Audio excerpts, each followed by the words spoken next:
Alors notre activité, c'est de vendre des jeux et des jouets aux professionnels du secteur. Alors notre chiffre d'affaires pour l'année 2011 s'élève à 460 000 euros. En 2010, on a fait 160 000 euros, donc on n'est pas loin d'avoir multiplié par 3 le chiffre d'affaires.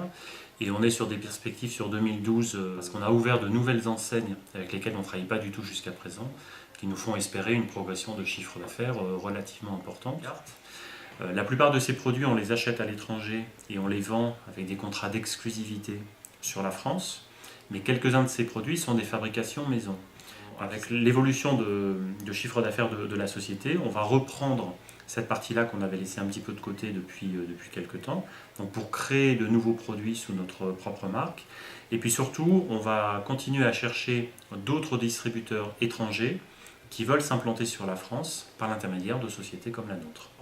Sur 2012, au niveau des produits, c'est 1. Développer des produits sous notre propre marque, 2. Continuer à trouver des fournisseurs étrangers pour vendre leurs produits de manière exclusive sur la France. Donc on a choisi de répondre à l'opération Un entrepreneur responsable, ça se remarque, parce qu'on voulait mettre en avant une stratégie qu'on a mise en place depuis le 1er janvier 2010, qui consiste à, pour nous, petite structure, à faire des économies relativement importantes au niveau des frais de transport.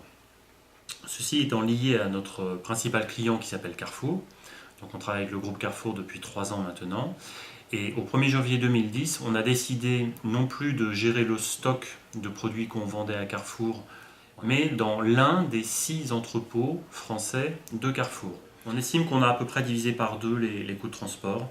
Donc sur l'année 2011, qui est une année forte pour nous, on a estimé que ça aurait dû nous coûter à peu près 20-25 000 euros de frais de transport.